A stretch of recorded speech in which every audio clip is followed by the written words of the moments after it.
You guys, well, I was a little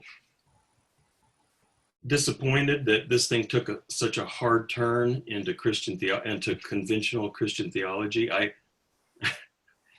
So I mean, the first part, I was like, well, it's God, that's fine. I mean, Whitehead, you know, has a God, but then when he took this hard turn and I don't know what to do with that. I don't know whether to, it's kind of like with the Heidegger Nazism thing. Well, is that essential to Heidegger? It's kind of like, Christianity, Nazism, yeah, right. pretty much. Same thing.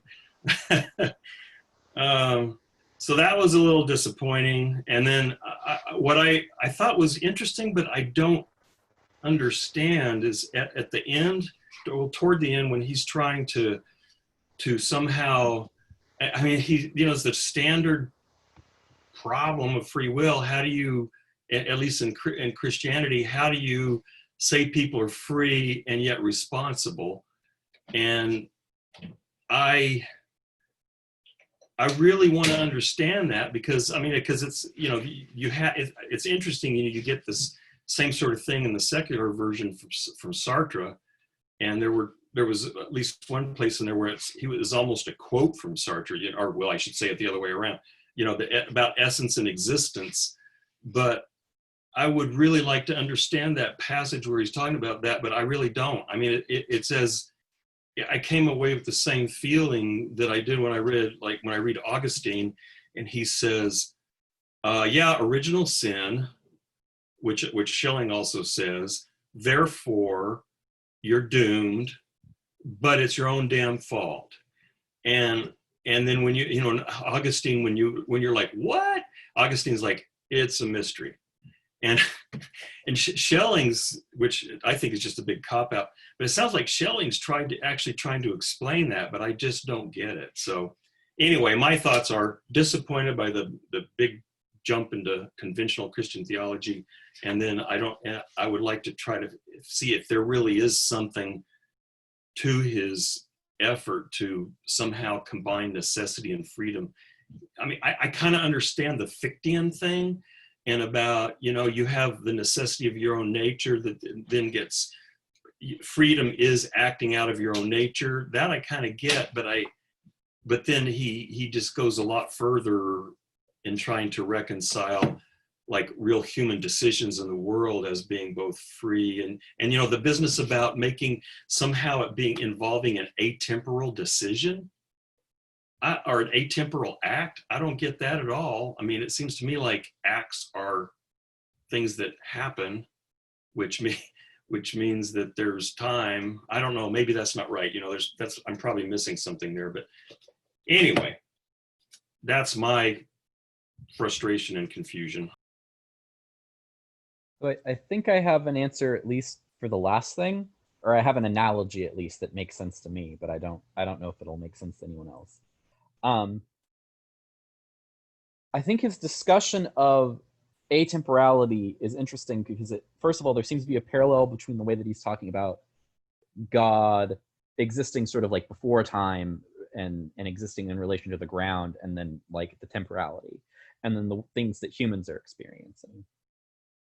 And so the analogy that I was thinking about is, you'll know about the kind of speculation, the speculation by some physicists and some people who think, physics is interesting, that we actually live in a two-dimensional hologram, right?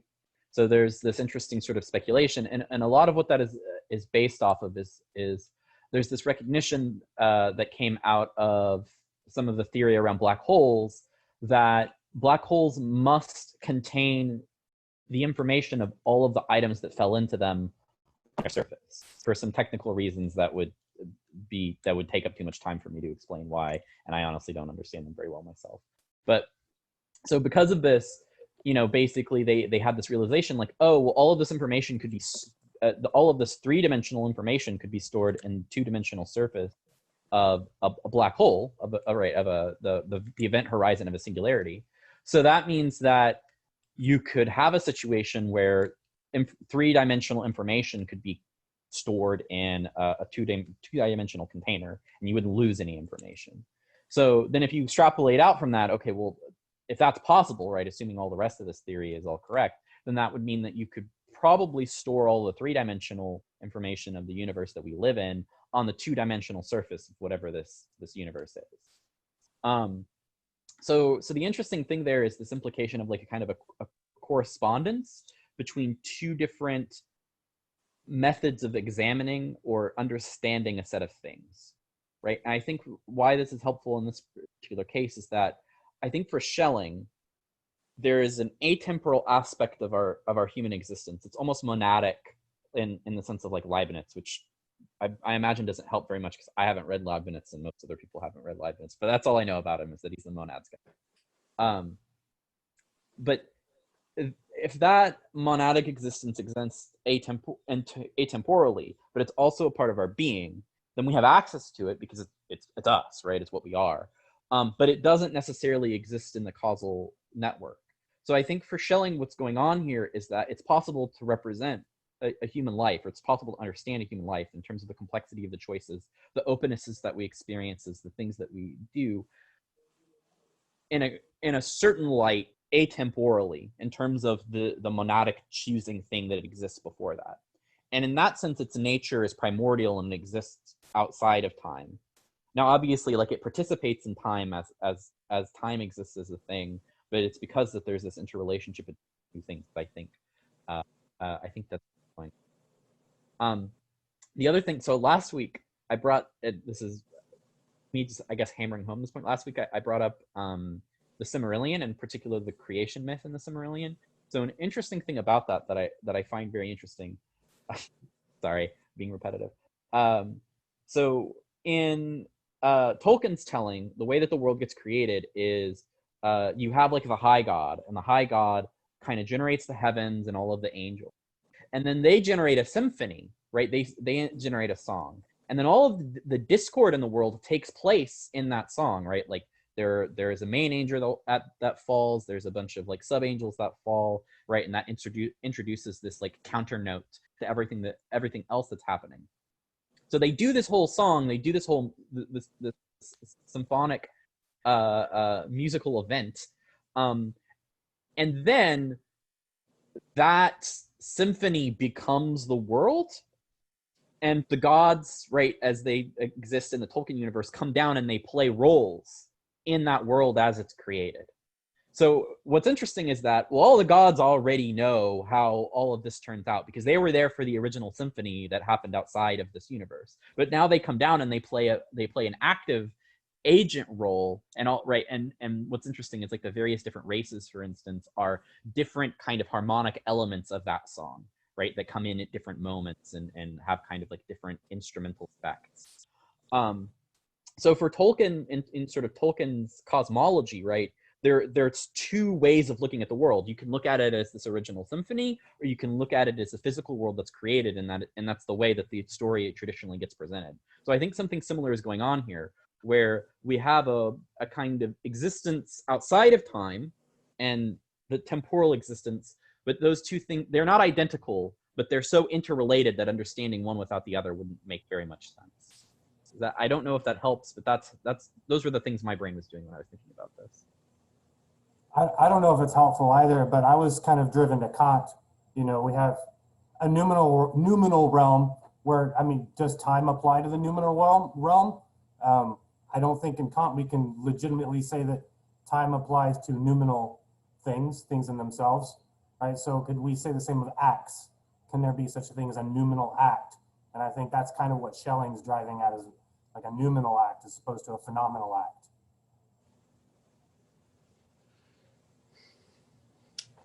Yeah, there's a lot going on with these notions, and you know, my kind of instinct now is to try to like reject non-temporal things, but I don't know, I think that's kind of a limiting, quite literally limiting kind of way to go about it. So I tried to think sympathetically about this, And well, I think, Sean, I think you make a really good case of at least like explaining some different ways that this could be interpreted. I really like that Tolkien's account of the world as a symphony. Yeah, especially so one of my classes, I have to every week I have the option of doing this extra credit assignment where I write some kind of philosophy thing about a piece of music, like which is usually classical. So that would probably help. But anyways, yeah, I think it's something like you know, so there's the will that is creation basically for Schelling, and the thing is that it has to create its own ground that is still at the same time different from it in order for it to exist. And in the same way he talks about like that kind of like circular reasoning where, you know, everything is mutually implicated with everything else. And therefore, I think he's doing something like that both time here, where he's basically saying for the present to exist, for the like the fullness of experience in the present as existence to exist, therefore it had to create the past, and that's kind of like its origin, and it kind of works in this kind of like Sean, what you're saying, like kind of like a correspondence between some sort of like ultimate like willing thing that's outside of time that works in tandem with present moments as they kind of go along. Although, yeah, what exactly that correspondence is, how exactly you can get something non-temporal to interact with that, yeah, no idea. But I think possibly thinking of it at least in terms of the way he has the relation of the ground to existence, if you possibly see it as something like for the actual life, okay, say each act of whatever moral decision, moral agency in the present, it has to create its own ground in some kind of a past. Maybe it's something like that he's talking about. I'm not sure, but one way of maybe theorizing it. That kind of gets some clicks going for me. At least like I feel like he doesn't mention this in the text, but I read it in the comments a couple times and I didn't really understand how it like made sense. But the idea of narrative, and like at comment 70, he mentioned something about like Heidegger pointing out that, you know, one of Schelling's concern is this, the mystery of identity concern is kind of connected with the increasing concern with narrativity. And I just remember being like, what does that mean? That sounds interesting, but I don't really understand what it means. And then again, on the page where he's talking about the eternal act, which, yeah, I was kind of totally lost there as well with the atemporal stuff. But there's that comment number 76, and go into that. He once again, the translators or the editors, whatever, they comment on that, something about narrativity. And I was trying to like get some sense of what Schelling's talking about with this idea of narrative. He has a reference to Zizek in there, saying, like, interestingly, Schelling's at his boldest and wildest, often also as his closest to everyday experience, choosing a certain narrative. And so like what you're saying about like this choice of the past, yeah, this idea that we have to kind of posit a ground as an atemporal act. It's like the act isn't going through time, eternal by nature. For some reason, this idea that there's something going on with like memory and this like choice of a past that like helps us define the present and act from there, kind of seems closer to making sense than where I was left from the text.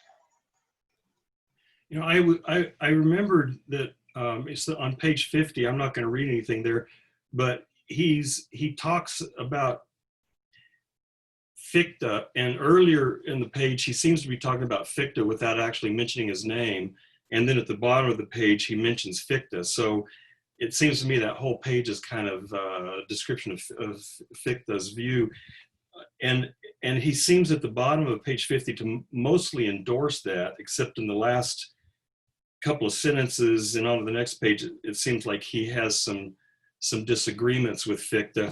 But, and I don't understand this well, but Fichte claimed that the I was this self-positing I.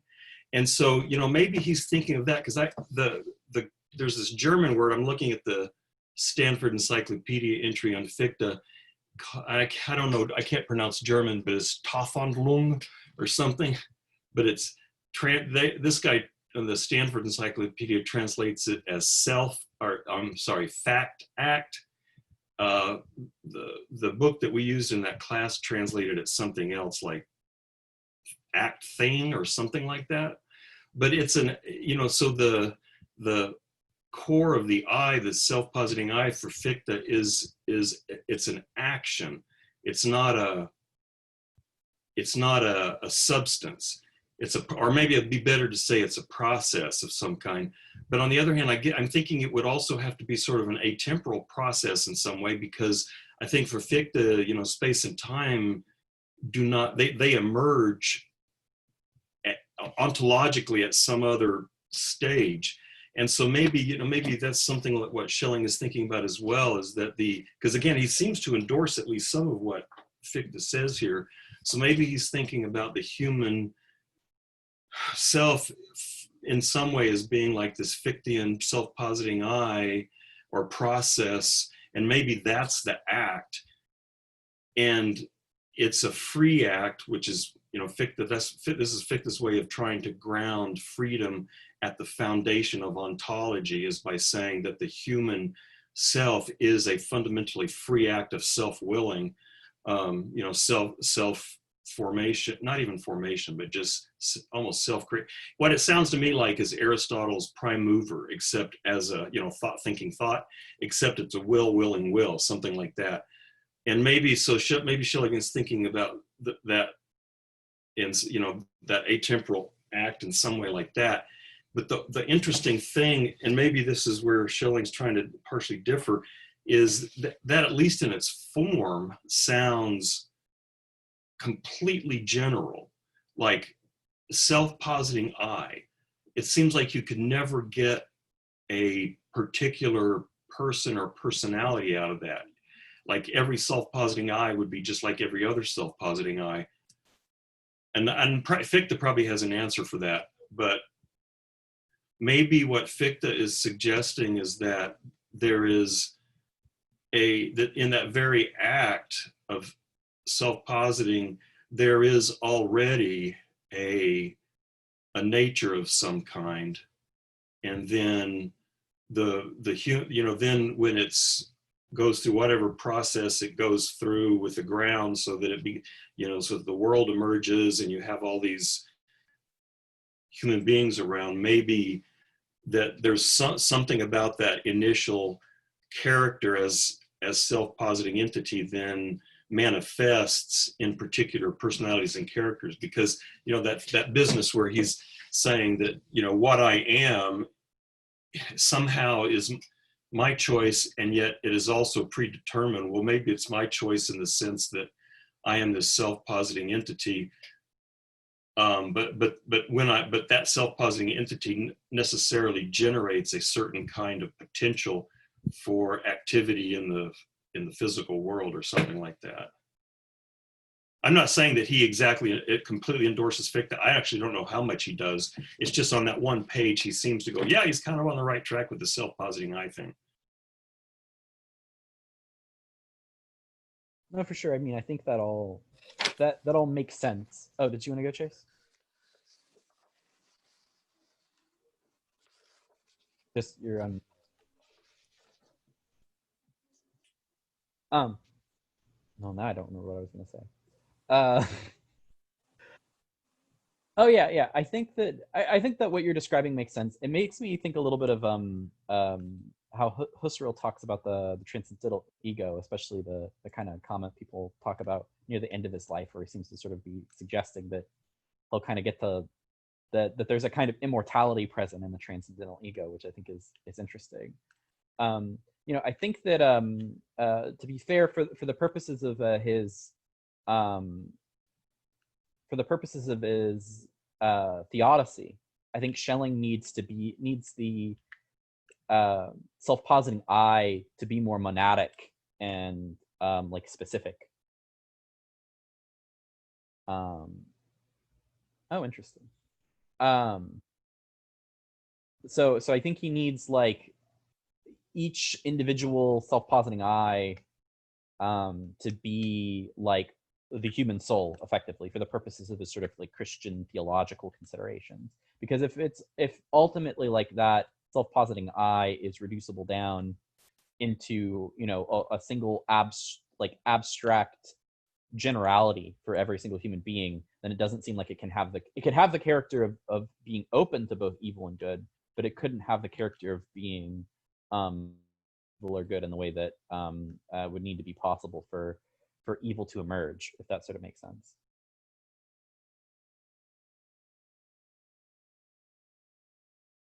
That's why I was saying maybe there's something about, maybe he thinks there's something about that, the nature of that I, that for each individual human being, once it gets budded off, it somehow then begins to form a more a different kind of personality for each one, or something like that.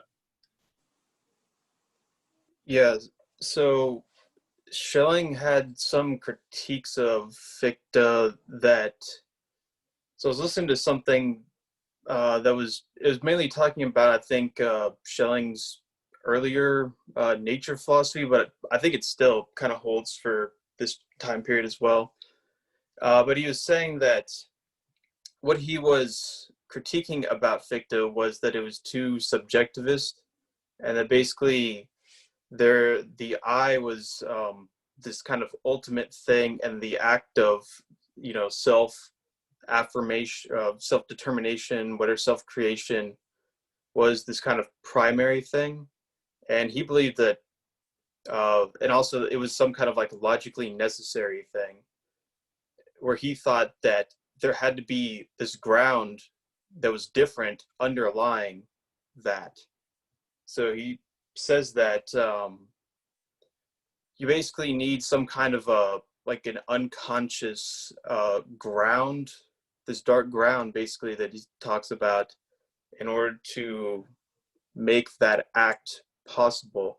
So I wonder exactly, okay, so if the dark ground basically in the same way functions for God is like, obviously his base, so that he can come about out of like contrast with it. And he talks about these kind of like these two levels of the same thing on page 44, which I drew a diagram for, but it's probably too complicated to show you guys. I don't know if you make sense of that. No, probably not. No. I'm gonna try at least. I don't know. But hold on. So can you guys see that at all? Probably not. Yeah, never mind. So anyways, basically there's like two sort of ground to like light sort of interplays, where you have this ground, the dark ground, and then you have the light that kind of like burst through it in some way. And so then human will seems to come out of the one that comes out of that, which is also where evil comes from, which he says. So after the first, basically you have the dark ground, the original dark ground, and then the light principle that kind of comes out of that. And then their contrast and like adversion to each other.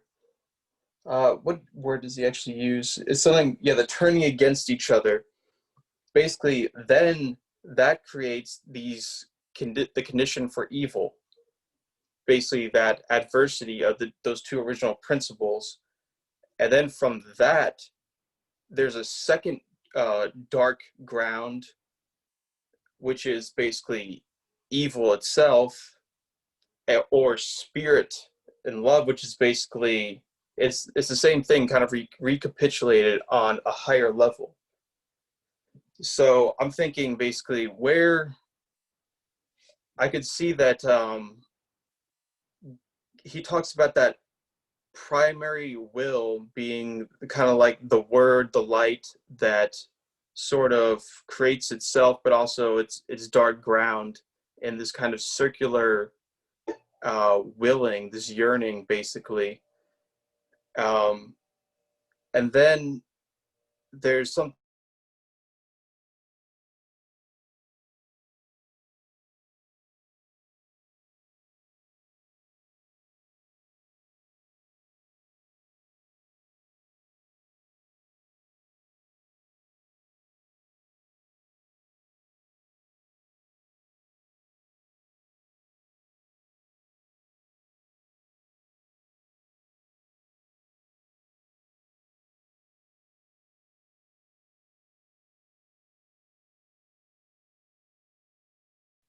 While he's frozen, I'll just make one comment. What he said about Schelling's disagreement with Fichte seems to be at the bottom of page 50. Schelling seems to bring that up. So, he's been talking about Fichte, and then a few lines before the bottom, he says, this consciousness, however, to the extent it is thought merely as self-apprehension or cognition of the I, is not even primary, and all along presupposes actual being. So, just to support what Chase was saying about Fichte's. So it sounds like Fichte likes the idea of this self-positing I, but you've got to have some primary ground of being prior to that. One kind of speculative thing I can say while Chase is reconnecting, that I sort of thought about a lot. So have y'all seen the Cuck Philosophy video on Mindlander? Out of curiosity, I would suggest it just because it's kind of related to a little bit of what I'm thinking about here speculatively. So, one question that comes up in a lot of, Christian versus atheist debates, or at least the ones I remember back when I paid attention to such things, is this question of why would God create the universe in the first place? Why would what positive goods can come from the existence of the universe? And a lot of the arguments, they have this interesting kind of utilitarian character to them, because they suppose that that basically the suffering of the world represents a kind of evil that God shouldn't allow. And so it would have been better for God just to have not created the universe than for him to have created it with all the suffering. This suppose nothing of we can investigate the question of should there be as much suffering as there is? What is interesting to me, or what's elusively possible to my mind about Schelling's description, is it kind of seems to suggest that a necessary aspect of God's existence is that the universe had to come into existence because he had to separate from the ground, and the ground seems to represent in a certain way the primordial ontological foundations of reality. So it kind of suggests that reality as we experience it and our own individual existences are a necessary part of God. So he didn't have any choice but to create the universe, which I think is an interesting possibility at the very least. And the reason that I bring up Mindlander, because I don't endorse his take, which I also don't endorse Schelling's take, but his sort of interesting take on it that I'm realizing has some interesting correspondences with Schelling, is that Mindlander's principal proposition, he's a pessimist, and he's one of the major pessimists to come after Schopenhauer, is that he believes it is the fate and the moral good for everything to cease existing. Mindlander is committed to the moral proposition that the best thing for everything, and the thing that will eventually happen, everything's fate, is for it to stop existing. And you go, okay, well, why is there existence in the first place? And Mindlander has this interesting cosmological myth that there was God at the beginning of existence, and he was a perfect being. And God realized that it's better to not exist than to exist, but he couldn't just cease existing. That's not possible for, like, you know, an omnipotent, omniscient, omni whatever being. But he sort of realized that he could divide himself up into bits, and then those bits could divide up into bits, and then those bits could divide up into bits, and he could kind of like fade out of existence. Yes. I believe so. I'll look to make sure that that is the guy, but that looks right. But so basically, the existence of the universe is a way that God can commit suicide by proxy, and I think there's something kind of interesting there in terms of Schelling's thought. Like, yeah, this is a necessary aspect of, actually, in fact, of God's goodness. That it's a good thing because it's better for things to not exist, and this is an unfortunate but necessary step in the process of God ceasing to exist. It's not that it would be better than, it's that it's the only thing possible, at least according to. Yeah. Mindlander is. I'll post the link to the video. But no philosophical pessimism. I mean, he's a true heir of Schopenhauer right there, right?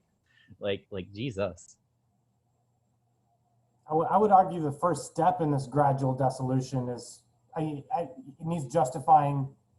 If immediate annihilation is not possible, why is this gradual dissolution possible? If you break yourself into bits, you're no longer a perfect God, right? So I mean, you still go from God to not God, or you know what I mean? Like, there's still, I still have, we're going a bit afield here, but No. I have an issue with Mindlander. Not that you were advocating it either. It's just I'm trying to wrap my head around, like, how is that a solution?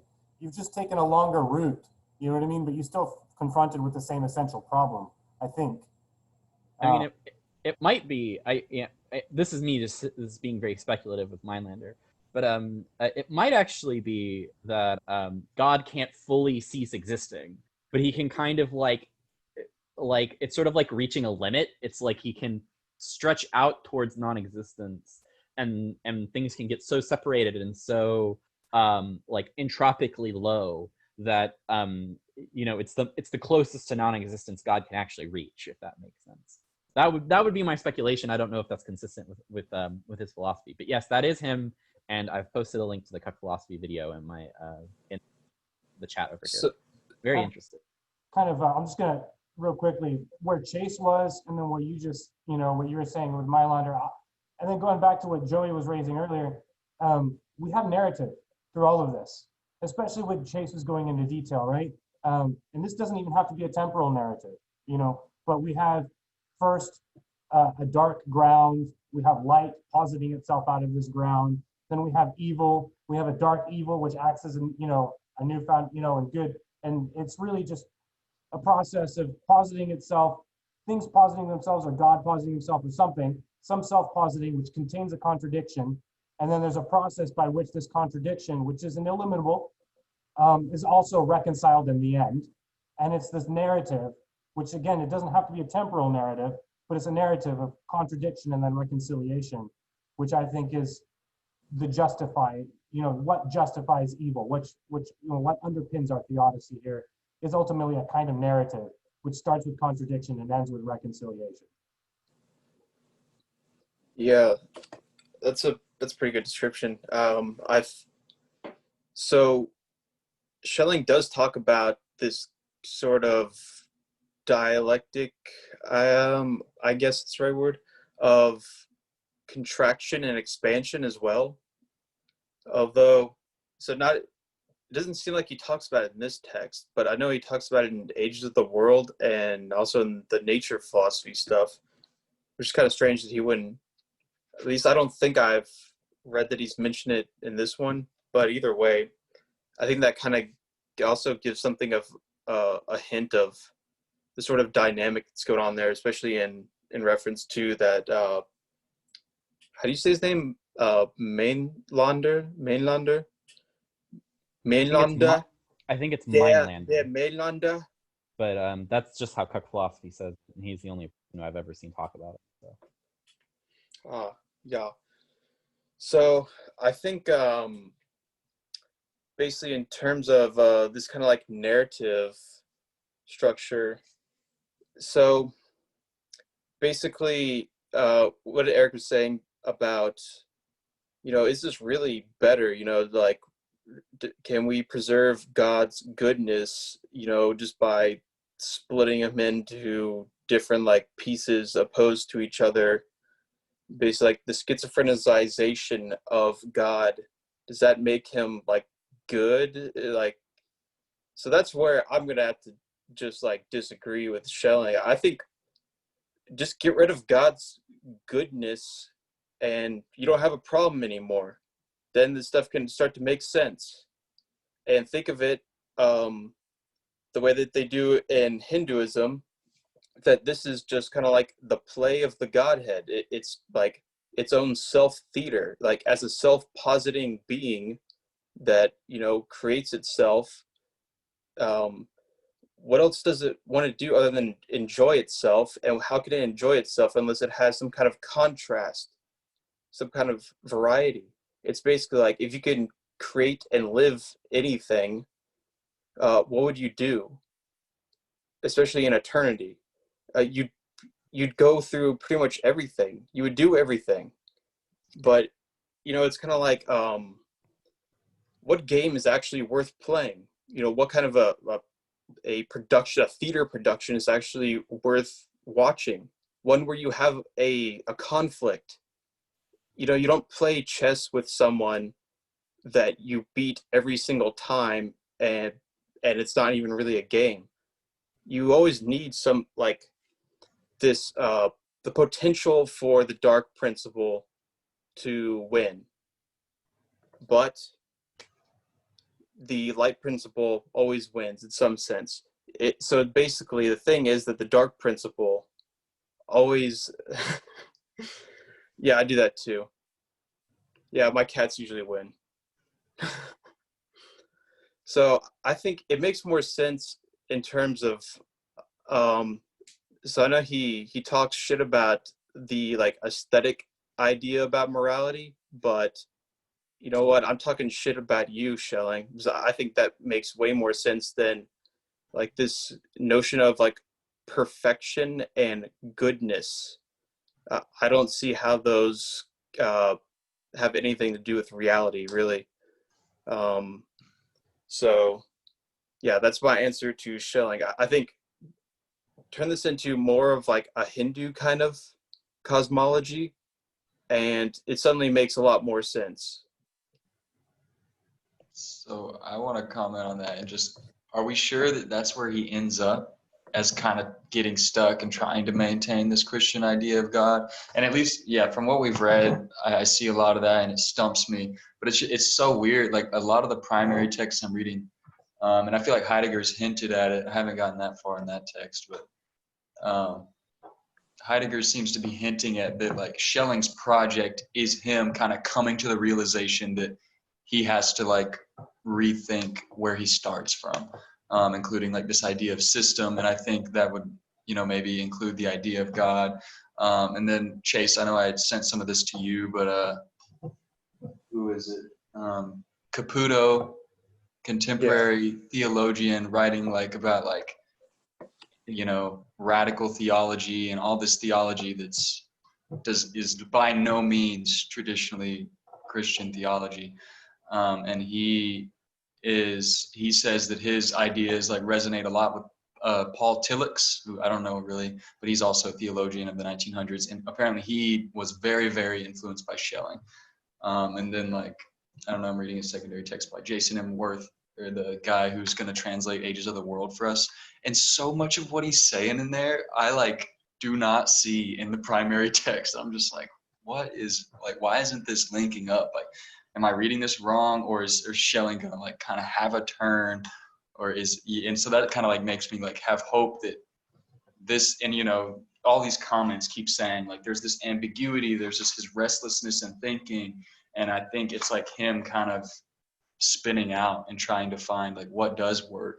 And I want to give him like a little bit of benefit of the doubt that he's going to kind of like come to these like reconceptualizations of God and how he uses God and what he's doing with it. And I guess like it's hard for me not to just like, come on, Schelling, pull into like, you know, something that seems more resonant with what we've been reading, right? Like the process philosophy and like the Whiteheadian almost aesthetic view. But yeah, I have like bumped my head against a lot of the stuff that he seems to be saying in the primary text versus what I'm reading in the secondaries. Wow. Yeah, I've had the same exact experience. So I had time to read a few pages of this one secondary source, and it's a comparison of Schelling and Nietzsche's views on the will. And they try to explain this kind of like backwards causation kind of thing.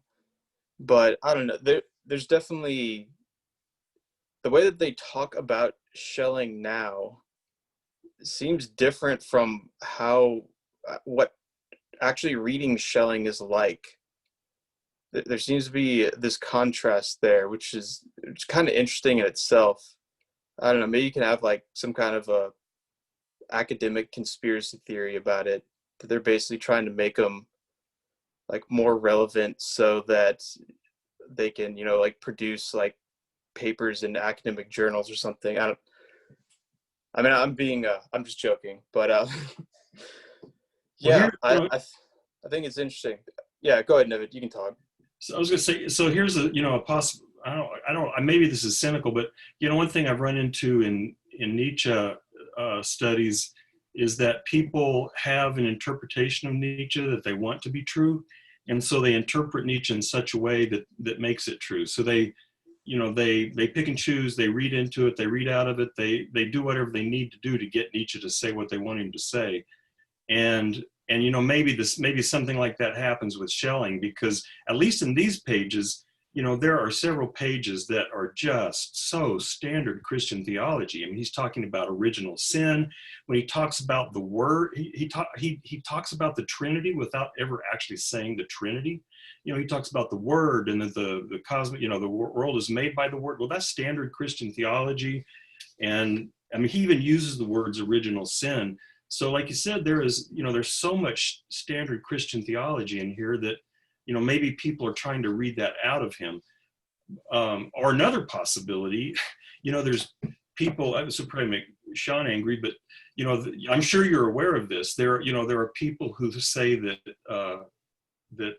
Spinoza was an absolute atheist, and that, I mean, he was not religious at all, and that he wrote, and you can interpret his writings as a pure atheistic naturalism, and that he wrote it that way simply to not get in trouble with the authorities.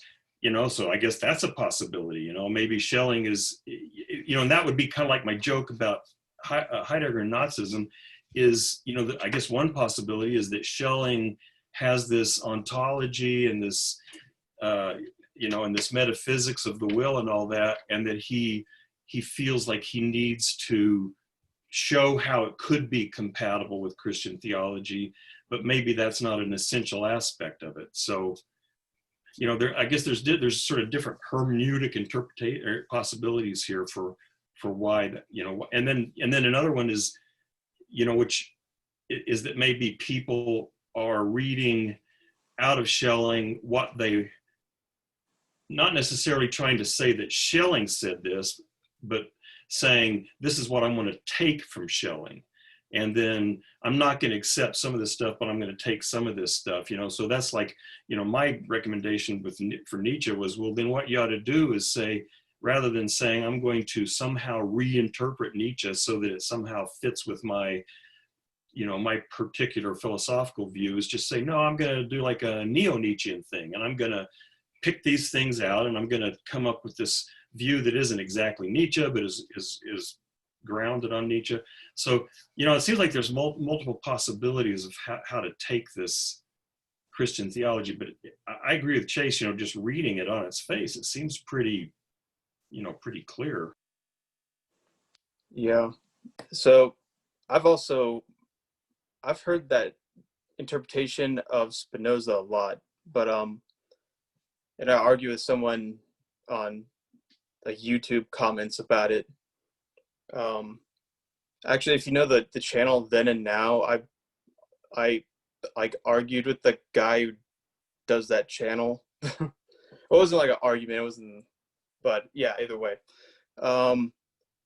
But for Schilling, yeah, this whole like Christian theology thing, I wonder how much, of course, just being in the culture he was in had a lot of influence there.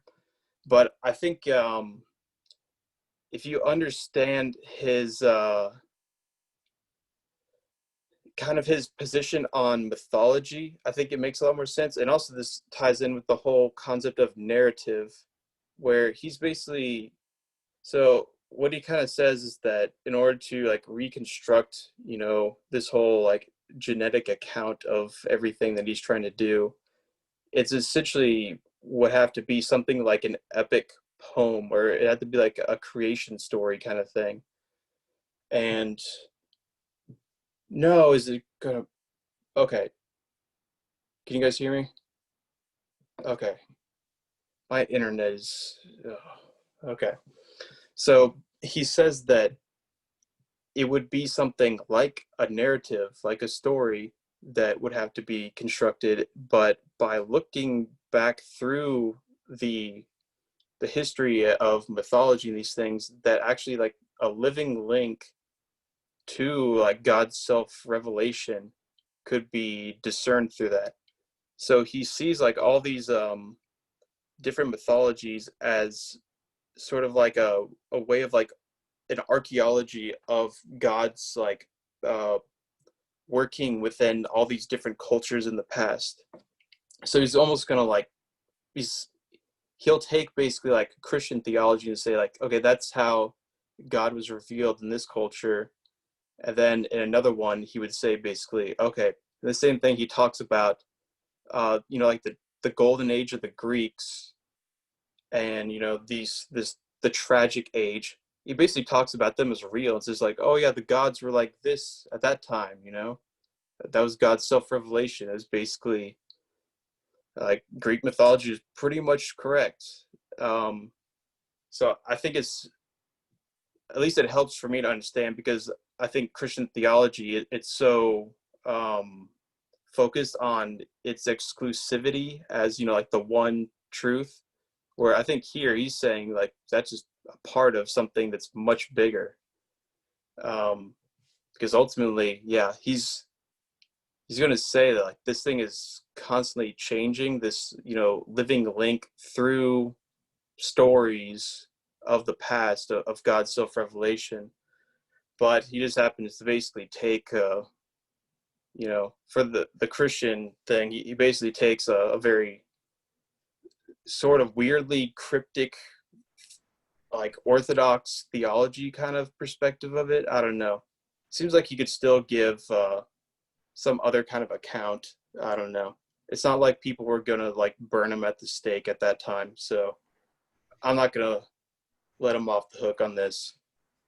I'm reminded too, I don't know where it was said, maybe somewhere in the introduction or like Schelling's introduction, but I'm reminded of there was a point where they had said something like the writer or the poet has to like acknowledge the time he's in, and it made it sound like Schelling's going to address and like operate from within this kind of framework, and it serves that purpose. And I'm reminded of this concept that I am just kind of like stumbling on with Deleuze, but he talks about like a minor language or a minor literature.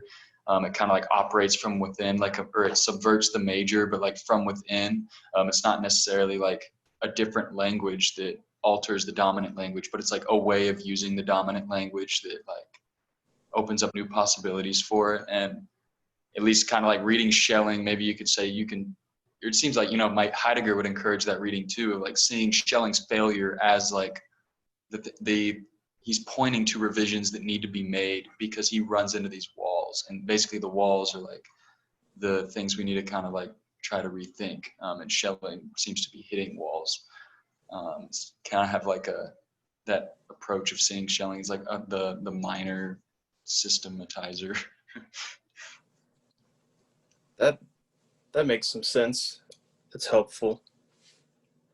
if anything, yeah, is I wouldn't exactly say that Schelling is, intentionally trying to like subvert um, maybe Christianity, but I could see where he's definitely kind of, at least would be intentionally sort of appropriating the language. Yeah, I don't even think it has to be intentionally.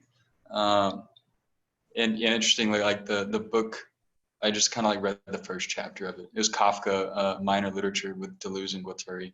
I'm kind of like, I know that I'm like, I wouldn't understand that if I tried to read it, but I'm just gonna like print out the first chapter and read it for fun. But Oh yeah, yeah, I read the first chapter too. they're kind of like reviewing this idea of minor literature, and I think I kind of grasped a little bit of that concept of the minority.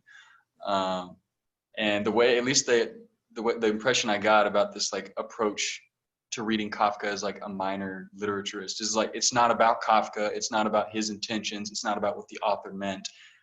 It's just like, the effects his literature has. And Schelling, I think, like we're saying, like maybe Schelling's not saying these things, but lots of people nowadays are taking his ideas, what he's done, the failures he ran into, and like appropriating them and opening up new ways of thinking for ourselves. I guess that's like my hope with Schelling, and trying to see like where those people are coming from and how are they using Schelling. Yeah, that could lead to some interesting comparisons with Kafka and Schelling in the sense. So Deleuze and Guattari, they say that in some places where it seems like did just freeze. Okay, I'm back. So where it seems like Kafka was a failure at stuff, they say like these are experimentations that, in some cases they don't go far enough. In other cases, they lead to something that shows some other alternative possibility. Yeah, so I've seen that that's what people, or some comments. I feel like Heidegger says it, but just like acknowledging the fact that Schelling went through all these phases and he never rested, he never stopped and like thought he was complete. And I think, yeah, he's kind of just experimenting over and over with like different possibilities. I think maybe it was in the introduction where they say like Schelling's whole, all his different phases are just different experimentations with the combination of like Spinoza and Kant. And he keeps having to like rework that. So one of my favorite parts of that chapter on the Kafka book by Deleuze is where he's talking about the metamorphosis, and he's saying that he didn't go far enough with the I quote, schizo incest, that basically he should have like kept going like further with it to like subvert the like Oedipus complex.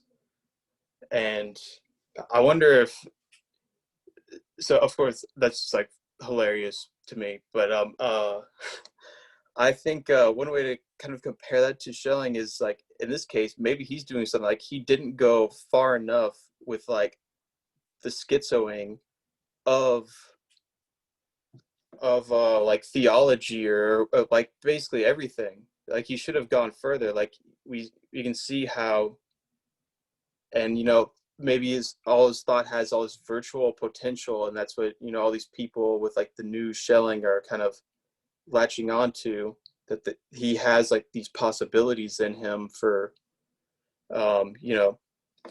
emphasis of interpretation or whatnot. There's strains of thought that we can take and like run with. But the problem for Schelling is that he didn't go far enough with like the sort of radical possibilities of his own thought, and he should have just like, yeah, basically he should have just been more schizophrenic. Yeah.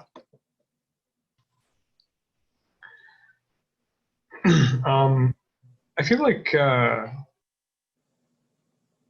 like in terms of like what we might be able to, or what I might be able to say I can agree with from Schelling, or that I like about Schelling's work, like we were talking about just a little bit ago, about like how are the people that we read about from like the 20th century and even the 21st century who are referencing Schelling and seem to be referencing him, you know, as having like some insight.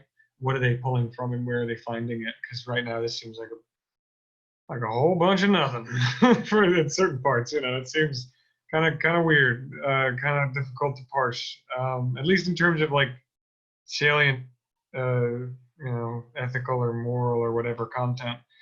But I really like his the notion of the atemporal act. I'm not certain on yet. Still, I wrote down the tokens cosmology thing in its entirety because that was so fascinating and it's such a crazy idea that I'm gonna tell that at parties. That's just so crazy. That's such an interesting and that really helps me understand the notion of an atemporal act or atemporal will.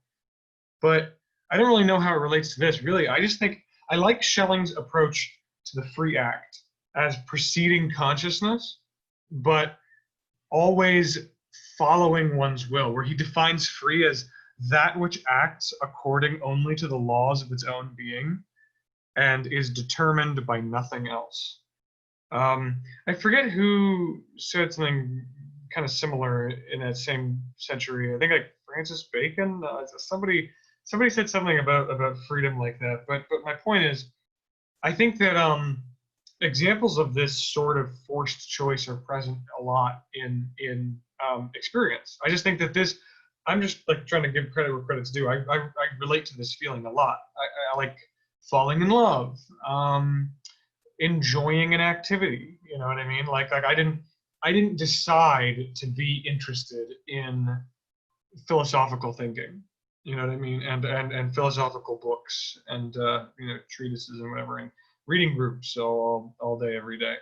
I didn't decide necessarily to be interested in it. I decided to kind of foster that interest in, and that's kind of something.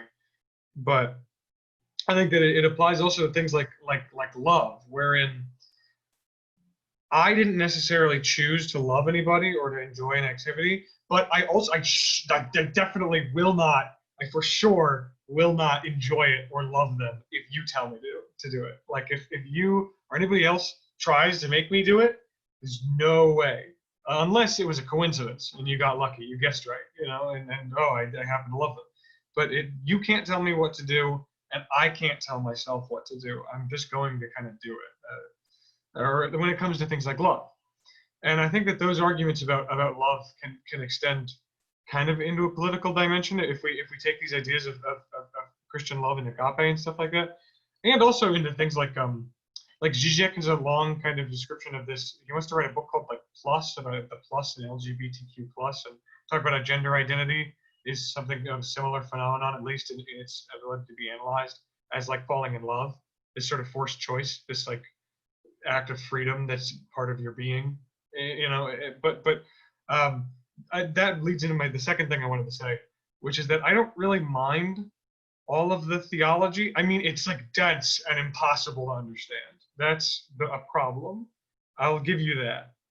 But the fact that it's theology that's dense and impossible to understand, that doesn't irk me too bad. But what does, I suppose, is just that I think that I disagree with some of his points about theology. Like some of his, like I guess my thought, I don't know if this is right, but my thought is when you guys are saying like, oh, it doesn't seem like he takes things far enough, I'm worried that he's kind of starting with some weird presuppositions at the beginning. Yeah, I think that he's like, as soon as he gets going, like that God is in favor of universalizing everything while the ground is in favor of particularizing everything, and that Christ is this and now he doesn't actually mention Christ, like the embodiment of God in Christ, but he kind of alludes to it at a certain page, which I can't find.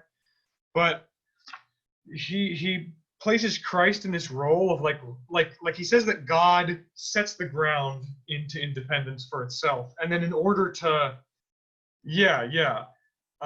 I think so too at certain points. But it's as if God uses Christ to reattach himself to the ground using a physical manifestation of himself within nature, or a creaturely manifestation of himself. God became personal to save persons. But I think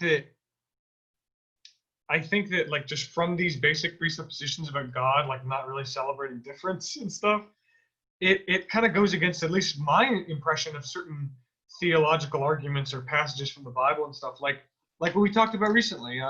Christ came down and told them that if you are not the enemy of your mother and of your daughter and your sisters and of your father and brother, then you are not my follower. You know, not to say like, and he says, you think I bring peace, I bring a sword.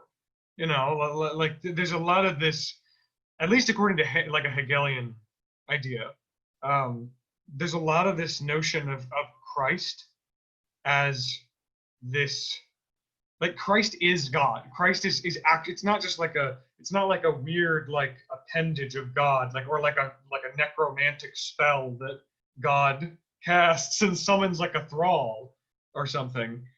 It is God. It's really God, and God really died on the cross. God really actually died on the cross, and it was horrible. And now we have the Holy Spirit, which is the community of believers, which is kind of a weird idea, but that's just Hegel. My point is that I'm worried about, you know, these conceptions of God and of Christ as having this kind of, it's almost like, I think Zizek would call it a sort of pagan, and I think Zizek would say that Schelling has almost a pagan approach to Christianity in certain areas, rather than this more like, you know, from this perspective, more rigid Hegelian understanding of Christ and of the Spirit and so on. But yeah, that's my perspective right now. Yeah, I would definitely second a lot of that, and in particular, what's funny is I keep like there's the bit where he suddenly made some claims that I like interpreted as like Calvinistic, and then he has the little asterisk where he talks about Luther. I've like primarily been interpreting him as sort of Catholic, and in particular having like this kind of like the more visceral, like what people often conceive of as pagan elements of Catholicism present in the theology that he's presenting. And I have similar feelings where, I don't know, I think I used to be pissed off if people tried to do, you know, Christian stuff in my direction, but at this point I just analyze it like any other kind of philosophy. And I'm just like, well, either that makes sense or that doesn't make sense, and either it's well written or it's not well written. And like you know, it could get exhausting to hear about Christianity, but it could get exhausting to hear about anything. It could get exhausting to hear about the Luz. It's hard for me to get exhausted hearing about this, but I could get exhausted with it. It's possible. The other thing that I was going to say is I actually find specifically his conception of free will to echo a lot of thoughts that I had back when I was thinking about this a lot. I mean, I think his views a lot more systematized, and you know, he's worked out a lot more of the kinks and blah blah blah blah. You know, I'm not saying I had like, oh man, I figured it out, you know, better than Schelling, but like I like a lot of the solutions that he's come to remind me of like ideas or speculations that I had back when I was still trying to like work with the conception of free will in my like general like philosophical repertoire. And I will also say that like his general conception of so if we're trying to talk about how people can be ethically responsible, and a you know, an assertion that I often see is that you can't make sense of ethical responsibility in the context of a deterministic framework, right? Like that's some people like will make the argument that which I would argue is fallacious, to say, well, there must be ethical responsibility. So, and it, you know, because you cannot have ethical responsibility in a deterministic framework, determinism has to be false, right? It like, I don't know why it's false, or I don't know how it's false. It just has to be false because we've determined that ethical responsibility must be a thing. And I think that, you know, actually this recognition that Schelling has made that, okay, if I take actions according to my nature, that I can be ethically responsible for those actions, even if I don't have the capacity to will other than I will, right? To have a different nature than what I have. And what I would argue is that there's a way of naturalizing that, and there's a way of bringing that into a kind of Spinozist conception of the world that just says, well, that's true. We also don't need to posit that my will and my nature exists out of time and space in some sort of weird, you know, ontological other realm, that my will can exist within the flow of being, and it can be a part of nature just like everything else. and what and what it means to hold something responsible or accountable, or to levy a kind of moral sanction against it, is to point to it and say, that is the specific flow that I have a problem with. That is the specific form of willing that is problematic, or is resulting in a certain type of thing. And my view would be that that is the way that you make sense of moral culpability, right, and moral accountability in a deterministic framework that views being as fundamentally unified, and views this as acting within a deterministic web. So to that extent, I found a lot of value in Schelling sort of laying all out of this kind of conception of things. All I do is just, and what's funny is this is the same way that I approach being ethically Kantian, right? Where it's I think I've made this comment before, where I describe myself as kind of pseudo Kantian, because I like the back end of Kant's ethical philosophizing in terms of how he reasons about what's good and bad, but I deny his essential premise that that it's sort of like rational duty and adherence to these categorical imperatives because it's part of human nature. I deny that bit. And so I feel like I'm doing a similar thing with Schelling, where I'm like, well, actually, a lot of his reasoning about how we make sense of ethical accountability, I like that. That sounds really good to me. I just deny his first premise, which is that it has to be the case that we sort of exist atemporally outside of a kind of causal framework, in order to make sense of our ethical categories. I think I have maybe a sense of why he does that, although I'm not sure it's successful either. But when Schelling was writing, about the free will, one of the things that echoed my own. Well, I mean, I didn't invent these, but that my own reflections was that if you think, like, what are all the possibilities of the way the will could work? Well, one would be the acts of the will are caused by something, and a problem with that is then you would say, well, then I'm not free because my choice is being caused. And so then for Kant, there's basically, from what I can read, from what I gather from Kant, there's the will does have to have a cause, and there's only two possible causes. One is reason, and the other one is inclination. And if your inclinations motivate you, then you're not free because you're being a slave of non-rational principles that are primarily physiological and psychological or whatever. They're empirical. You're being determined by empirical forces. And so you're, in a sense, a slave of your body. That's heteronomy. You can be a slave of other people, but you can also be a slave of your own desires, your own inclinations. The only other possibility is that your will is motivated by pure reason through duty. And so, for Kant, freedom is the freedom to act rationally, because that's the only other possibility. Another possibility would be that there is no cause at all, in which case, and that's one that Schelling specifically addresses. And there are people who say that. I sometimes think that's what Sartre means by free will. And I think it's the state of the will that Kierkegaard describes before the fall, when there is no reason to do this or do that. But then his point, he doesn't express it this way, but the way I interpret Schelling's point is, but that doesn't sound free either, because that means it's absolutely arbitrary. And how can you tell me an arbitrary choice is a free choice? There is, and then if you look at what does that mean? Well, arbitrary means there is no reason. There's no reason why you did this. And so then it seems to me he's right in that there has to be some kind of reason why you act, that because some sort of radical freedom would again be absolutely arbitrary. And as another writer once in another book said, then no one can be responsible for that. I can't be responsible for an arbitrary choice. And so then another possibility, if there has to be a reason or a determining ground for my choice, then it seems to me the closest possibility. I could be wrong about this, but Schelling / Bergson and some other people the best you can do is to act out of your own nature, consistently with your own nature. And you could say, well, yeah, but then my action is being determined by my nature. But, to the degree that he's following Fichte, if my fundamental nature is my willing, then my very nature is willing.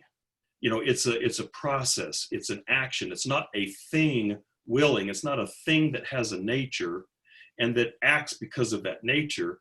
It is the willing itself is the nature.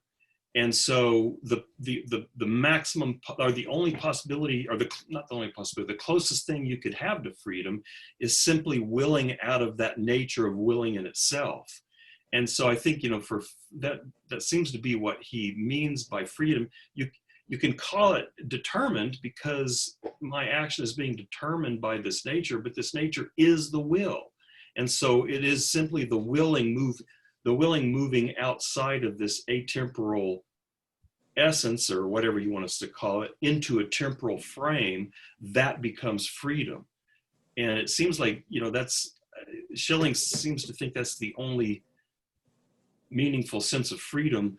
But the difficulty then I have with that is, if what we were thinking about earlier is correct, Schelling thinks that willing, that if it's a self-positing I kind of thing, is not a characterless general thing that is the same for every human being, but there is a certain character that is built into each one of those entities, so that when it begins willing in the world, it actually has some content or some direction. And then, so my question then is, well, then who's responsible for that?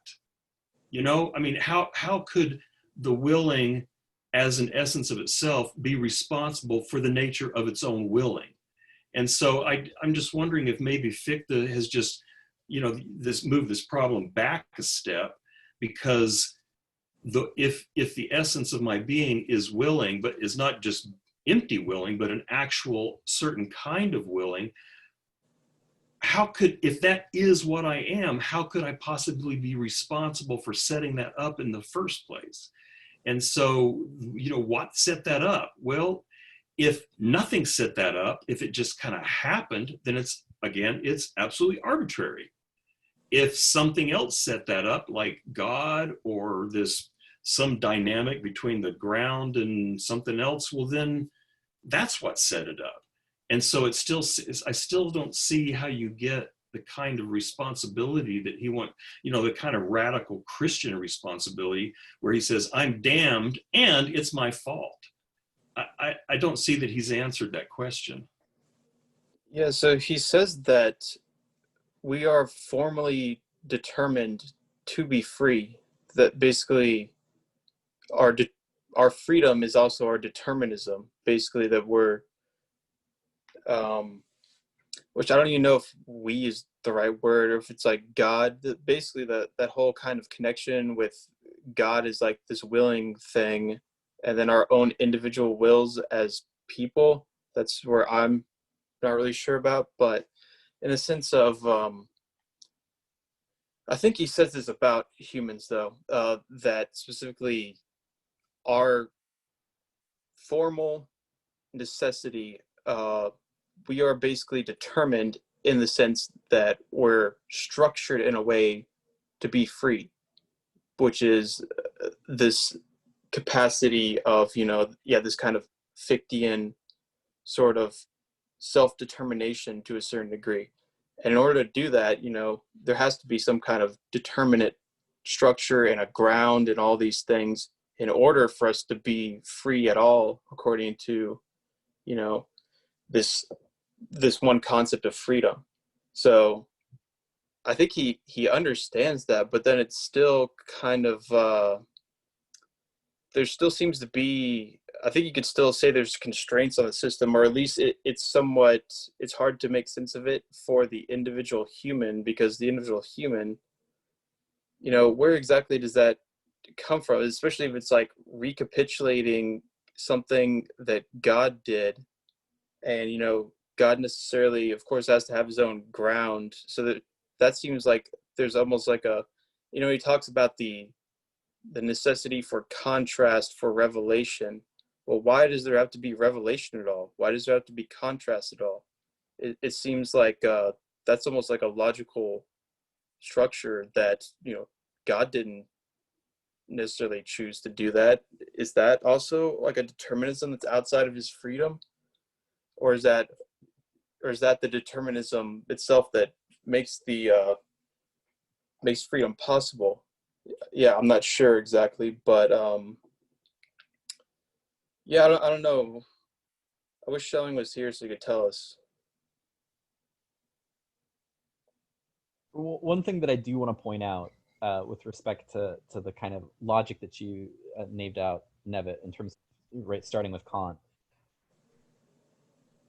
this is dependent on the idea that there's a distinction between my sort of rational willing and the preferences and desires that Kant identified as me being a slave to, right? I mean, if my attractions to things, if my desires for things, if my right, Hunter was using examples like love, right? Which love seems to be the type of thing that Kant would want to point to and say that's heterotomy if you're ethical on the basis, right? If we're saying those things aren't aspects of my will, then, well, A, what the fuck are they? Right? And how do I make sense of the rest of this concept of the will? But, two, like, if they are part of my will, then how can I be a slave to them?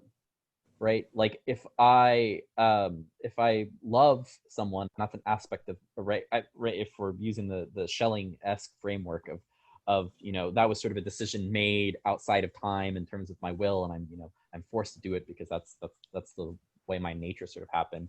Then it doesn't seem as though I feel as though, right, and at least in the way that I conceive of ethics, you can be held responsible for that love. We can talk about the way in which that love either expresses itself or the mere fact that it exists as a question for ethical analysis. But we can't say that I'm a slave to it, except in the sense that I'm a slave to my own nature. So I think that that's one aspect of like where I'm differing from Schelling and where I'm differing from Kant. I just don't buy this division. Or I don't know if Schelling buys this division, but certainly Kant seems to, and I just don't think it makes sense. Well, actually, I think I can't find the sentences where I think he says this. I think Schelling might actually agree with you. I mean, I think you're right, about Kant. Kant has, because he's got this transcendental ego that is purely rational, and then you've got this empirical domain. There's this kind of dualism, and so you can get empirical motives that are different from these these rational motives. But I thought I found something in here where Schelling said something like that, like that the appetites and desires are like manifestations of the will or something, and so he may agree with you in that regard. But I still think that, and I'm still not sure about this, but if he thinks that initial self-positing I already carries some character with it, that is what accounts for the difference of personalities, the difference of persons, then maybe the manifestation of that will in the empirical world comes out as desires and so on. But there's still the question of I could not possibly have been responsible for the initial conditions that set the willing up in that way. And so I haven't seen so far in here, I don't think. I mean, maybe I'm wrong and you could show me where, but I haven't seen Schelling making that distinction between rational and non-rational motives. So he may be closer, maybe he's closer to your way of thinking than he is to Kant's. Something that's kind of been like lingering in the back of my mind that I feel like was floating around when I was reading, but I don't know how to really connect it. And maybe if somebody better understood, like Kierkegaard's talk, this was kind of floating around for me, and I started wondering, like, what if I was reading Schelling wrong when he talks about this choice between good and evil? What if it's like the choice to recognize that there is a choice between good and evil, which I feel like that was kind of my vague interpretation of Kierkegaard. But that seems more like resonant with kind of what I'm getting out of the Worth secondary source. And it's just a chapter on this text, but he talks about kind of like evil being this kind of like negation. It seems to be a negation of freedom, and kind of pairing that with the idea that like there's an individual who wants to make himself an absolute, and this severs him from the center, severs him away from his freedom, and because freedom arouses anxiety. He talks a lot about anxiety, which I haven't seen Schelling talking much about, but he links like this idea of God and freedom in the center that we would turn to kind of like be good. He links that with like a lot of anxiety talk. And at least it makes sense to me. There's just the idea of that if we close ourselves off in an identity, then we're kind of cutting ourselves off from our freedom, from choice. And to kind of open ourselves up to that is to open back up to freedom. But yeah, I guess maybe like the lack of connection I'm seeing between that and Schelling is that, and I haven't, done a deep dive into his connections with identity and difference in here, but at least in the Worth chapter, the guy is kind of making Schelling out to be like, he's all about difference. And he sees like evil as being like the flee towards identity and the periphery and becoming the absolute as a selfhood. Like this is kind of like isolating yourself into identity. Which makes me like every time I see him mention God, I'm like trying to think like what does he mean here? Like is he tying God to an identity, to the concept of identity, or is he trying to use it to break out of that? Since you said Kierkegaard and difference, I have to read a passage. Sorry, I don't have to. I'm free not to, but I'm going to. I choose to. So Your nature compels you to. My nature compels me to. On page 47, right at the middle, someone already mentioned this sentence here, but God's will is to universalize it. Oh, it's Chase. This kind of pissed Chase off. God's will is to universalize everything, or somebody, and to raise everything up toward unity with the light, or keep it there. The will or ground, however, is to particularize everything or to make it creaturely. The will wants difference only so that identity can become perceptible itself to the will. And I was wondering, so how are Deleuzians going to read this? But then actually there's the next couple of sentences, or next sentence that I was really interested in. For that reason, the will reacts necessarily against freedom as that which is above the creaturely, and awakens in freedom the appetite for what is creaturely. Just as he who is seized by dizziness on a high and steep summit seems to be beckoned to plunge downward by a hidden voice. That reminds me of Kierkegaard. Because the exact stuff that Worth was talking about, just standing on the edge of a cliff and stuff like that. Yeah, because the way in the concept of anxiety, I haven't read it in a while, but my recollection is Kierkegaard describes Adam's decision as this kind of vertigo, because Adam is chosen to choose between this, God said, don't choose that. And the serpent said, yes, do choose that. And Kierkegaard has no reason to do one or the other. He's been commanded to do one thing, and he's been tempted to do another thing, and he has no idea what the implications are. Yeah, and Worth points out how he has not eaten from the tree of knowledge, so he wouldn't know what's good and evil. No. In fact, that is the temptation, to eat of the tree of the knowledge of good and evil. So he does not know the difference between good and evil. He has no idea what that means. Zippo. And so he has no idea what this choice is about. And then so this is this sort of vertigo. It's like he's sitting on this cliff, and it's like, and then he falls off the cliff. That's when he makes the choice. He chooses to eat. And it's this kind of vertigo where he just falls, he falls into this choice, and then he wakes up and he's like, oh, I am so fucked. I just made the wrong choice. But he doesn't know that until he took the choice. And now he knows the difference. And so that's what that passage reminded me of, is, this. But the thing is, that to me sounds like that arbitrary freedom that Schelling was saying is not actually freedom. So, I'm confused by that passage. yeah, I see the arbitrariness of it. At least in that passage, though, it seemed to me that the way he's saying the will wants difference only so that identity can become perceptible to itself. That seems kind of like the evil side of it. This acting against freedom, right? As opposed to kind of the will creating these identities, like particulars emerging for the sake of progressive difference, for the sake of like, I'm hesitating to tie like the center with freedom, but I don't know how much to tie God in this center with just the concept of freedom in general. I think center was more about kind of like harmonization of the whole. It was something like that, where the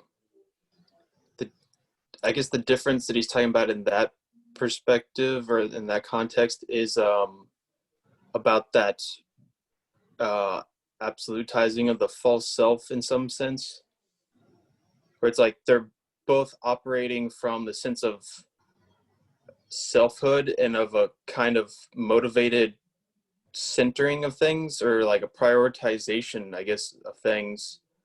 But then it's like one is doing that with a partial aspect and the other one's doing it with the whole in a kind of harmony. Yeah, But to me, I read that as turning away from the centrum is a way of like locking yourself up in a more like solipsistic certainty with your own particular identity, whereas like remaining open to it and say ordering or prioritizing things according to the centrum leaves so much more room for like anxiety, because it leaves that openness and that that other. yeah, the only way I could make this kind of somewhat concrete for myself was to think about, once again, the technology, the internet or whatnot, but in the sense that I think the overall kind of like technological order where we build things that, satisfy our desires, and that, the possibility constantly lingers of creating our own virtual world that would be everything that we could possibly desire, and we would be the god of our own world. I think this is kind of like the ultimate vision of kind of what he's talking about, where like you as a partial thing with all of your creaturely desires would be made God. And even just like the way that technology kind of like unlocks and like explodes, like just like the capability of things, just like the pure power of achieving your desires. And then it's basically though like, okay, well, what desires do we choose? Is it something that represents, where we're coming from what identity are we then kind of unleashing that power towards? Is it as our individual selves, or do we do it for, I don't know, like America? Do we do it for like planet Earth? Do we do it for like the cosmic love of the universe? I don't know. But I think he's basically saying like the more partial you get, which is kind of, so that part reminds me a lot of Bergson, where he's talking about how, like an isolated system is always this kind of partial thing from the real whole, but the real whole is the only thing that's really concrete. And so I think it's something like that, where he's saying like, oh, like that kind of selfhood and an evil doesn't really have real being, and in fact it's kind of like a sort of scale where like the less real it is, the more evil it is, the more partial it is, the more out of harmony it is, when it then tries to assert this false unity, this false totality of its own partial identity. And yeah, that's the way I could kind of make sense out of it.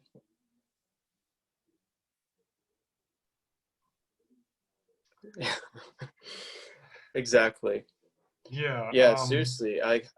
It makes, I could see where, so some of the things that these secondary sources were talking about were like, he seems to have somewhat like been talking about, you know, these coming like technological developments of like virtual reality and stuff.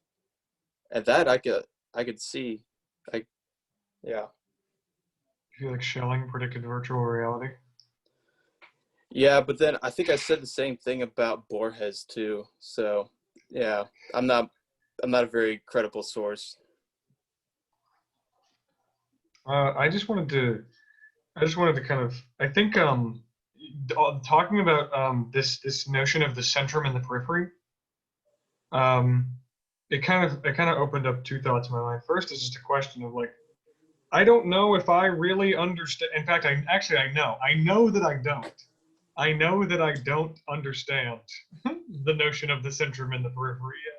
I know for a fact that I do not get it totally. However, I think that a lot of the, I think that we've unearthed another disagreement that I had with Schelling. I think one of his basic principles, which I think is why he seems to lend himself to this like Jungian perspective, and like this really way ahead of Jung, like I mean, like way like proto Jungian approach of mythology across the world being relevant. In fact, this is a thing that Jungians often bring up, is the snake as evil, and like dragons and serpents and gluttony and symbols of avarice and greed and venom and, you know, danger.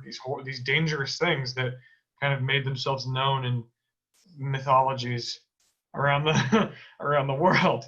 Yeah, I agree. Some dragons are good, but those are mostly wyverns, actually. Wyverns that I found to be good. Most dragons I know are usually problematic. But my basic problem is that I think that my basic point here that I think is interesting to take into consideration, that I think is really coloring how I'm thinking, and I want to know if I'm just totally off base from you guys' perspective, is that it seems like he thinks of the ego, the I, the selfhood. He thinks of the self as like this unified subject, or like this or just a whole subject, a completed, in some sense, this non distorted, not incomplete thing. And like the perception that I get from a lot of like interpretations of Hegel, and from some like psychoanalytic stuff back to Jung, is why I say this, is that the self is kind of fundamentally, at least by a lot of people's perspectives, is like a lack. It has a lack. It's not a lack, but it has a lack. It is sort of defined by, or not defined by, but motivated by, and characterized by a lack in its being, or in its becoming, or whatever. And this lack causes this circle of immanent self-reference to be produced, where behaviors fall into patterns and circles of imminently, you know, meaningless activity and things like that. And I think that basically when he says that the will is independent of desire, I think that it's kind of obvious why I disagree with that. But like, to be clear, it's that I think that I can't imagine a will independent from desire right now. I can't, and I guess maybe I should be able to, but in this like atemporal sense, and this weird like the will as this God playing a symphony thing. That's not him, but you know, I'm just taking some token. But I think that him saying that the will has independence from desire, or you know, and the will is at the center and the desire is in the periphery, and the periphery is instrumental to the will that originates it. I worry that he's committing an error that I think Hegel attacks. I don't know if Hegel's referring to Schelling when he talks about this, but the basic idea is that it seems like Schelling is in this position where he thinks that the real, or the he says, what is it? It's like the only healthy way for the for the will to relate to the desires is for it to be in the center, and for the to step back into freedom and sobriety, having removed itself from what is simply peripheral and instrumental. That it seems like for him the problem is that the periphery, he distinguishes between them on page 43, on the button, a note on the bottom of page 43. By the way, is what I'm talking about. This is where I'm most interested, I think, right now. I think that he says that this relation of centrum and periphery is really the only healthy one. And I think that my problem is that it seems for him, his problem is that the self seems to place itself or position itself in the periphery, or give too much power to the periphery, which are these desires. These desires are instruments. The will seems to position itself or place importance on or dependence on this instrumental, peripheral, contingent, material. And then under Kant would call this like pathological, like this sort of pathological realm of desire and peripheral being, which causes this great imbalance where and he calls them auxiliary organs and things like that. I think that Hegel's response, or at least a Hegelian's response, would be that the obstacle to this, like this contingent additional auxiliary thing, the auxiliary organ, the periphery, this distortion, that is the kind of fundamental cause of the process altogether. The periphery, and Lacan would call that object A, and another just a kind of way that I make that make sense to me is that in psychoanalysis, under Freud at least, the basic idea of the word called identifying, like identity, like identifying something for a subject, is that it identifies with a decentered point that's away from itself, something other than itself. At zero level, a subject in it trying to identifies with something outside itself, with this decentered point. And I think that decentered point is the periphery, and it is desire, and I think that Schelling is kind of devaluing or maybe misrecognizing some features of the periphery and of desire and of the auxiliary organs, as he likes to call them. And I think that's kind of reflective of his notion of like stable egos, and how I think that might be a problem. I thought that passage was actually saying that the irrational and the contingent show the freedom of the will, as opposed to, so he says the irrational and the contingent, which show themselves to be bound to that which is necessary in the formation of beings, especially the organic ones, proves that it is not merely a geometric necessity. And by geometric necessity, I think he means like a hard determinism that has been active here, but rather that freedom, spirit, and self-will were also in play. So it seems to me he's saying the irrational and the contingent are actually showing what escapes deterministic explanations. Indeed, everywhere there is appetite or desire, there is already in itself a sort of freedom. And so I think it was this passage, and maybe I've got it wrong, was where he was actually suggesting that desire, appetite, the irrational and the contingent are not opposed to the will, but they're actually manifestations of the will, and in the sense of actually showing its freedom as distinct from these geometric necessities, which I take to be associated with probably materialistic determinism.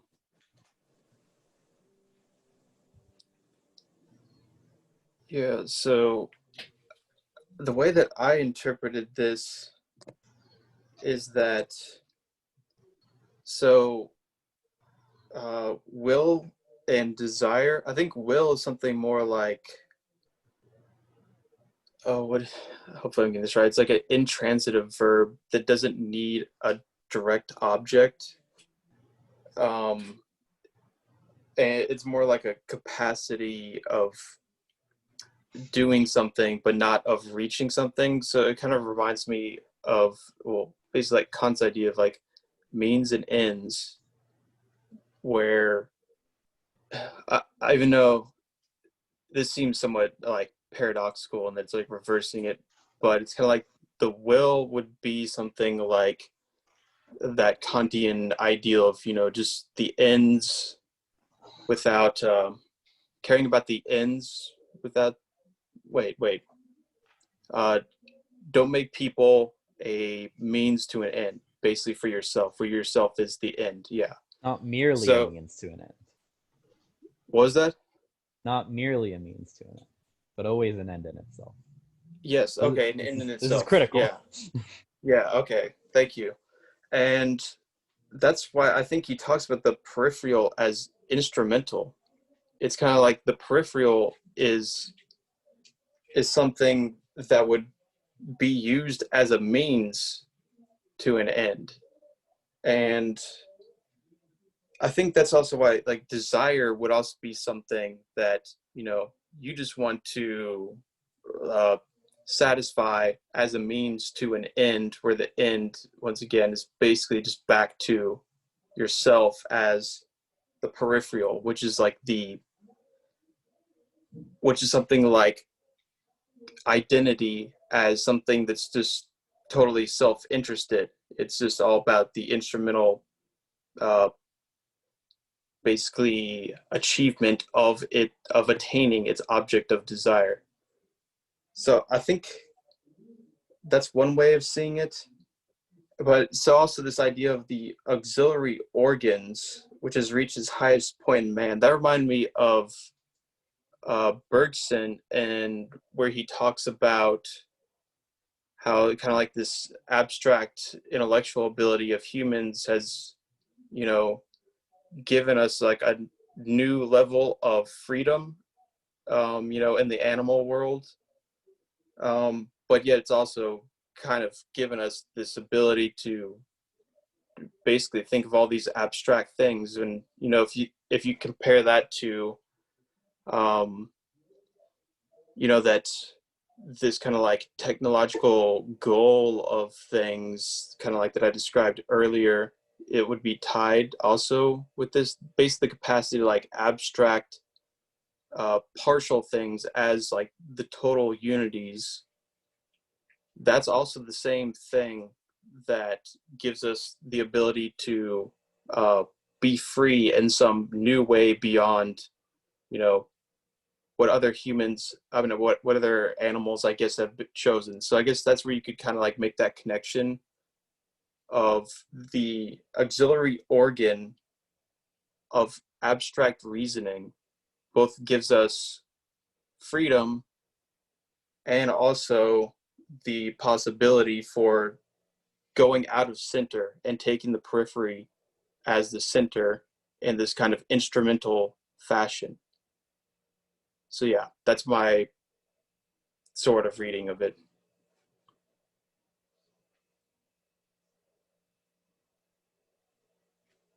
So I pasted a passage from page 34, which seems to be applicable, where I'll let you read it, but he seems to be saying that actually, and this is actually reminded me of Nietzsche, that the human person is not a unified, is not a subject, but it's actually a set of forces that have to be unified, and that you know, when I try to unify that myself, I will be unsuccessful, and I have to somehow, I don't know how, have to somehow find that unity in God, I guess, which is, again, this makes me think of the Kierkegaard thing, where you have these two opposing poles, and a complete human spirit is somehow maintaining those, keeping those in tension.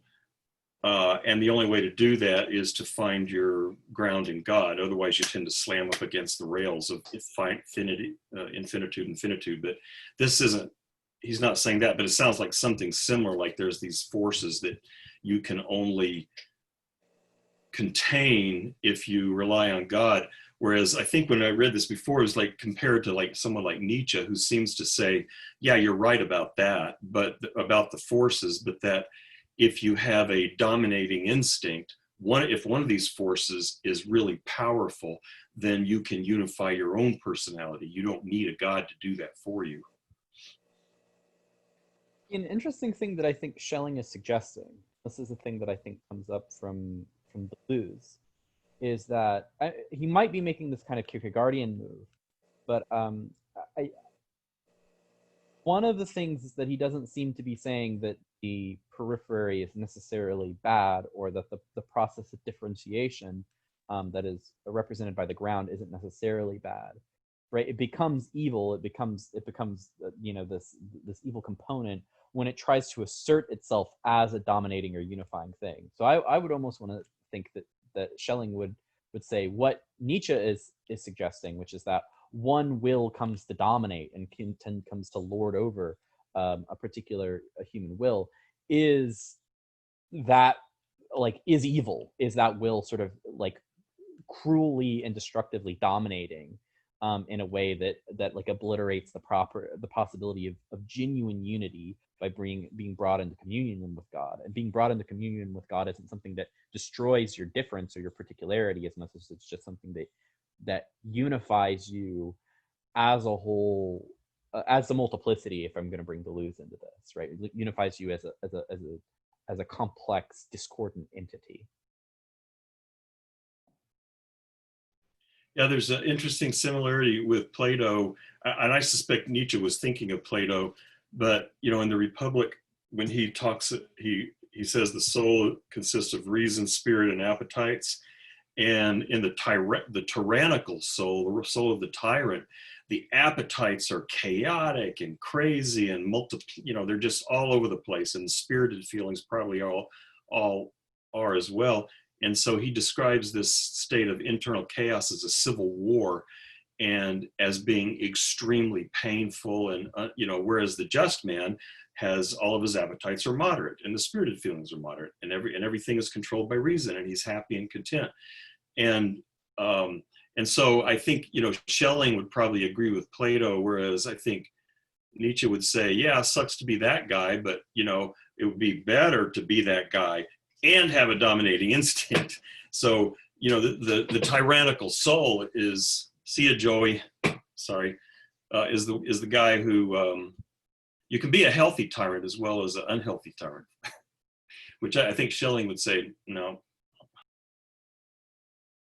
Well, I think that because what this is suggestive of to me, and I mean, we're 11 minutes over, so I apologize, but what this is suggestive of to me is a kind of like a third possibility there, because ultimately what Plato is describing, I don't even want to describe it as to be fair, an alternative possibility. What Plato is describing is a situation where the dominating instinct is reason, right? If we're accepting that there aren't differences between these different aspects of the will, then we're just saying, well, people should have tyrannical reason instead of a tyrannical desire for roast beef, or a tyrannical desire to dominate others, or whatever tyrannical desires are coming into existence.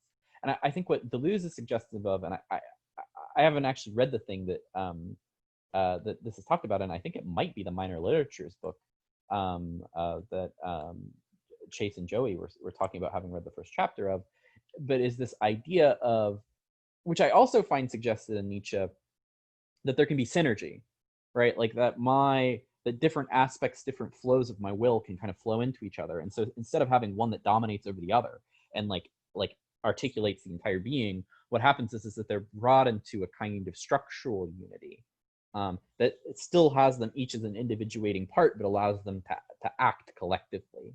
And I mean, I interpret that as, like, for instance, the aspect of Deleuze's thought that's genuinely communist, right? Like this idea that things can be brought together and brought into a kind of unity without an overriding like drive or dominating impulse, whether it be rationality or a desire for roast beef.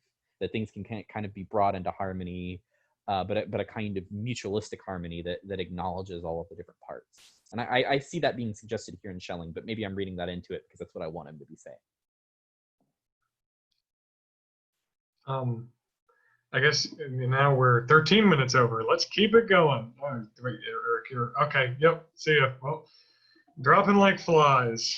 We're just gonna keep on going until we each give up, and there's only one person left. I just wanna. A minute to win it. Yeah, I'll win. I'll be the one that wins. I got nothing going on.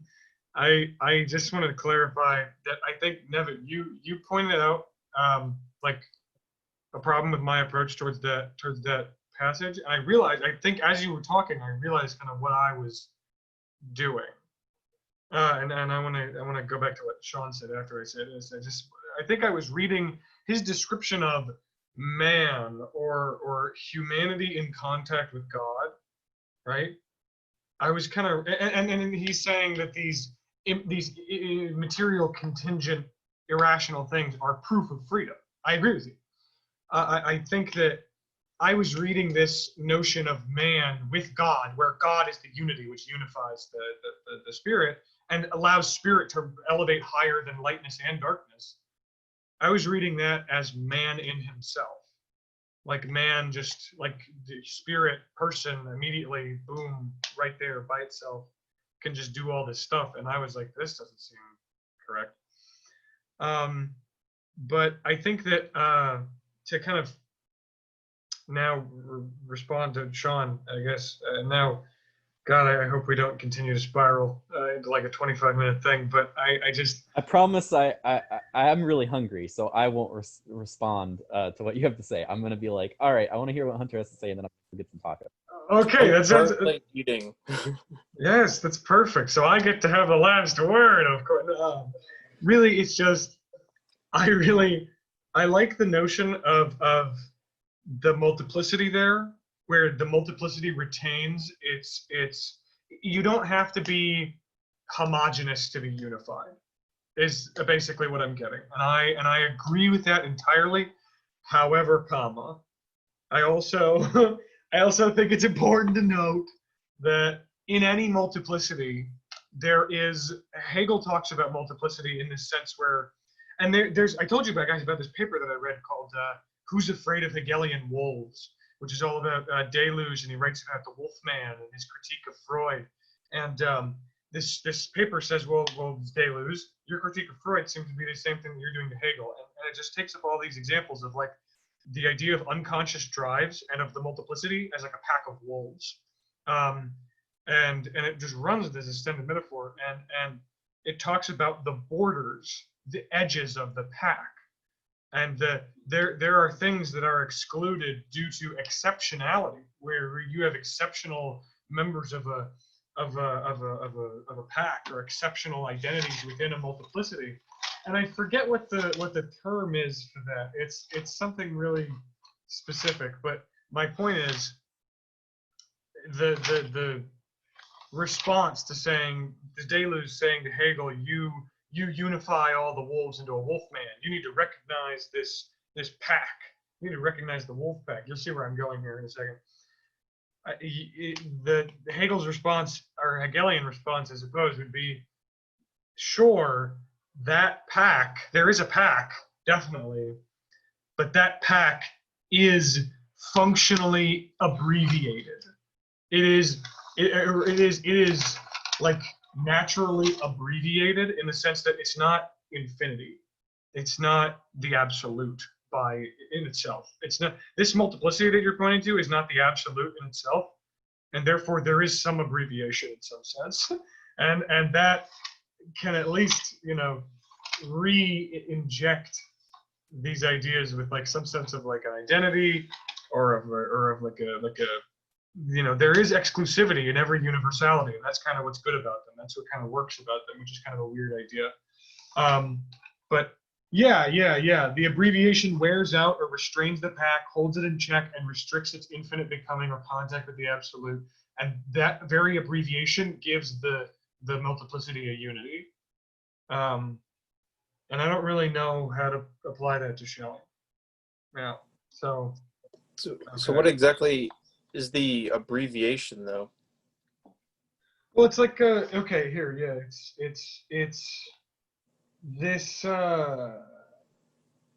what are they called? It's okay, for the abbreviation itself within this context. Sorry, Nevin. I was wondering yeah. I know you're referencing Deleuze's interpretation of Nietzsche. I'm just saying, like, because Deleuze does take that idea farther, this idea of like the multiplicity or whatever, and I think that there's kind of a rebuttal there in Hegel, but the multiplicity. I'm looking for the word. They're called like. It's anomalous. Wait, is that it? There's a word that Deleuze uses a lot. Becoming anomalous. Yeah, yeah. And for Deleuze, Hegel is the anomalous, the unequal, or the coarse, or the rough edge of deterritorialization. There's some sort of exceptionality in a member of the pack that as anomalous, which can be either the leader of the pack or the reject in the pack, or just a borderline, and Deleuze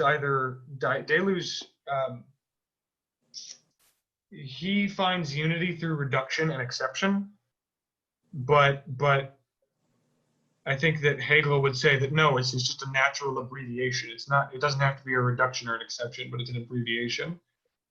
And that's my basic point. It's the anomalous edges. So You have managed to tempt me greatly into responding, but I want tacos.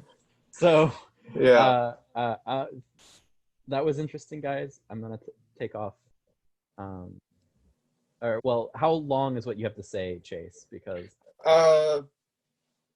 probably pretty short. Actually, I'll make it short. Yeah, I'll just say basically. So I think what Deleuze is really drawing on is Bergson's distinction between like heterogeneous and homogeneous multiplicities. So he's basically saying that this multiplicity, like there can be identities, there can be subjectivity and whatnot, but it's always has to be this like unconquerable multiplicity that's always in a process. So one big way to think about this is the molecular and the molar. So there's always like these molar identities, like Chase, Hunter, Sean, Nevitt, those are our molar identities, our big identities, relatively stable. And then there's the molecular, which are all these flows in and out. It's all these things that actually make up that molar identity, but it's something that's always in a process of changing, and they always work in tandem with each other. But yeah, I think he's not exactly saying there's no like identities. He's just saying basically like all these identities are going to be like in relation to a multiplicity that's in process and that complicates like a stable identity, I guess. All right, I'm done. all right, so I can go for tacos now. That was Yep. good though. I think that was like one half of my response, Chase. So thank you for saying that and making me. Awesome. All right, see you next week. Bye. Okay, yeah. Is that it for everybody? All right, farewell. Yeah, I Fantastic. think I'm ready to go. Yeah. All right, Chase. I'm going to fight you in our text messages. Okay. All right, I'm ready. Okay. All right. Bye, everybody. Bye.